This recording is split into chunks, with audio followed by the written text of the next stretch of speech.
नमस्कार, आप देख रहे हैं इंडियन एसकेपी न्यूज। सरकार के खिलाफ कांग्रेस महासचिव प्रियंका गांधी ने 69,000 शिक्षक भर्ती को लेकर आक्रोश व्यक्त किया है। आक्रोश क्यों? क्योंकि उत्तर प्रदेश में शिक्षक भर्ती का मामला पिछले 2 सालों से चल रहा है। इसमें शिक्षक, हाई कोर्ट और सुप्रीम कोर्ट अपनी अपनी भूमिका निभा रहे हैं, पर कुछ समाधान नहीं निकल पा रहा है। ऐसे में कांग्रेस महासचिव प्रियंका गांधी ने 69,000 शिक्षक भर्ती मामले के पक्ष में आवाज़ उठाई है। आइए देखते हैं क्या कहा है। नमस्कार, आज मैं उत्तर प्रदेश के युवाओं, खास तौर से उन प्रतियोगी छात्र छात्राओं से बात करना चाह रही हूं जिन्होंने सुपर टेट 69,000 की परीक्षा दी। आप सब तो जानते ही हैं कि हाल में परीक्षा के रिजल्ट आए और उस रिजल्ट से बहुत आक्रोश, बहुत नाराजगी हुई है, क्योंकि मीडिया की रिपोर्ट से, छात्र छात्राओं की रिपोर्ट से ये पता चल रहा है कि इस परीक्षा में बहुत बड़ा घोटाला हुआ है, बहुत ज़्यादा भ्रष्टाचार हुआ है। देखिए, बहुत समय से, जब से मैंने यूपी में काम करना शुरू किया, जब से पिछला चुनाव चला, तब से मैं देख रही हूं कि ऐसे तमाम परीक्षा जो यूपी में की जा रही हैं, उनमें कहीं ना कहीं चीटिंग के मामले निकलते हैं, घोटाले निकलते हैं, भ्रष्टाचार की बात उठती है और इससे बहुत दुख होता है। आज जिन छात्राओं से मैं बात कर रही थी, वे मुझे बता रही थी कि एग्जाम देने के लिए, परीक्षा देने के लिए 200 किलोमीटर दूर गई, तीन परीक्षा दिए हैं, कभी सिलेक्ट भी हो गई हैं, लेकिन बार बार परीक्षाओं में परिवर्तन आ रहा है, बार बार चीटिंग के मामले उठ रहे हैं, कभी परीक्षा रद्द होती है, कभी परीक्षा में जो अंक आते हैं उन पे कोई नया नियम कायम हो जाता है। पहले कट ऑफ पॉइंट 1 होता है, उसके बाद परीक्षा को कर देने के बाद कट ऑफ पॉइंट बदला जाता है। मैं दिल्ली में रहती हूँ, मैं तो सोच भी नहीं सकती कि एक परीक्षा आप दे रहे हैं और उसका रिजल्ट 1.5 साल बाद आ रहा है।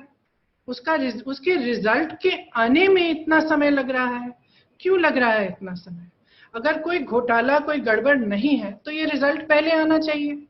तो इस तरह की तमाम इश्यूज हैं जो इन परीक्षाओं के इर्द गिर्द उठने लगी हैं। अब जो हाल में जो समस्या है, मैंने सुना कि आज सुबह टॉपर गिरफ्तार हुए हैं, कल कुछ लोग गिरफ्तार हुए थे, लेकिन मैं पूछना चाहती हूं कि अगर ये परीक्षा पारदर्शिता से, ठीक ढंग से, साफ सुथरे तरीके से की गई है तो लोग गिरफ्तार क्यों हो रहे हैं? अगर सरकार कह रही है कि ठीक है, एक सेंटर में इशू आ रहा है तो उस सेंटर के लोगों को हमने गिरफ्तार कर लिया, लेकिन पूरी परीक्षा में कोई समस्या नहीं है, तो ये बार बार इश्यूज क्यों उठ रहे हैं और लोगों को इतना दुख क्यों हो रहा है? स्टूडेंट्स इतने परेशान क्यों हैं? इसमें जो नियम है वो बार बार बदलते क्यों रहते हैं?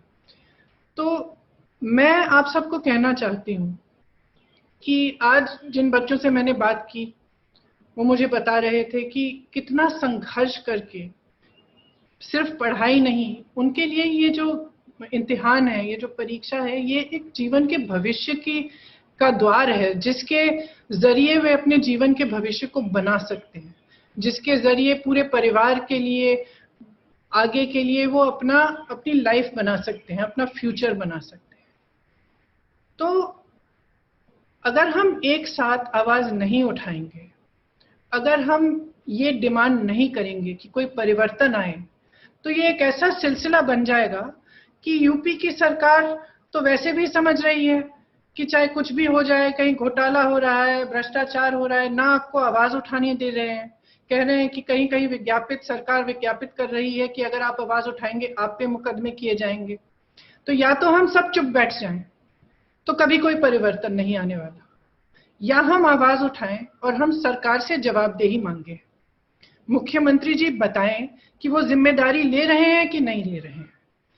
ठोस कार्रवाई होनी चाहिए, पूरी तरह से पारदर्शिता के साथ कार्रवाई होनी चाहिए।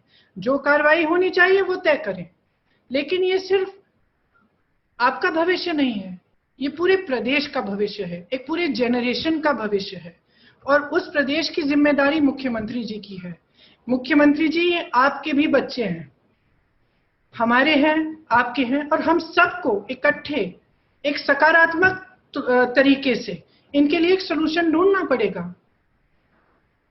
और ये कोई राजनीति की बात नहीं है, ये एक बहुत स्पष्ट बात है।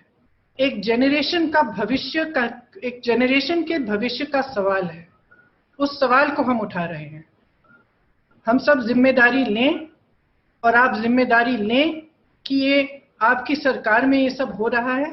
पारदर्शिता से जो भी कार्रवाई करनी है आप करवाइए, चाहे इम्तिहान को रद्द कराने की कार्रवाई हो, चाहे पूरी तरह से जांच कराने की कार्रवाई हो, और इससे बढ़कर सबसे जरूरी, जिससे मुझे सबसे ज्यादा दुख हुआ, कि इन छात्र छात्राओं का, ये जो प्रतियोगी छात्र छात्राएं हैं, इनकी सुनवाई भी नहीं हो रही है। आप इनकी आवाज दबाने की कोशिश क्यों कर रहे हैं? दमन से कुछ नहीं होगा। ये युवा है, युवा आवाज उठाता है, उसका स्वभाव होता है। स्वभाव को दबाने की कोशिश कोई भी करे तो कोई सफल नहीं हो सकता। और एक देश, एक प्रदेश अगर आगे बढ़ेगा, अगर विकसित होगा, तो बहुत जरूरी है कि आप युवाओं की आवाज सुने, कि उनकी समस्याओं को सुलझाएं। और इस तरह की नीति नहीं होनी चाहिए कि भर्तियों में धांधली हो, परीक्षाओं में घोटाले हों। ये कोई आम चीज नहीं है। हमें स्वीकार नहीं करना चाहिए कि इसी तरह से चीजें होती हैं। हमें बदलाव लाना है, और बदलाव लाने के लिए हम सबको इकट्ठे काम करना पड़ेगा। तो मैं आप सबसे कहना चाहती हूँ, युवाओं से कहना चाहती हूँ, खास तौर से जिन्होंने इम्तिहान दिया, उनसे कहना चाहती हूँ कि मैं आपके साथ खड़ी हूँ। मैं आपकी आवाज उठाऊंगी। इसमें राजनीति की कोई बात नहीं है। मैं चाहती हूँ कि आपकी आवाज उठे। आप हमारा भविष्य है, यूपी के भविष्य है, और हम आपके लिए लड़ेंगे। आपकी लड़ाई हमारी लड़ाई। खबरों की ताज़ा अपडेट के लिए चैनल को लाइक, शेयर और सब्सक्राइब करना ना भूलें। धन्यवाद।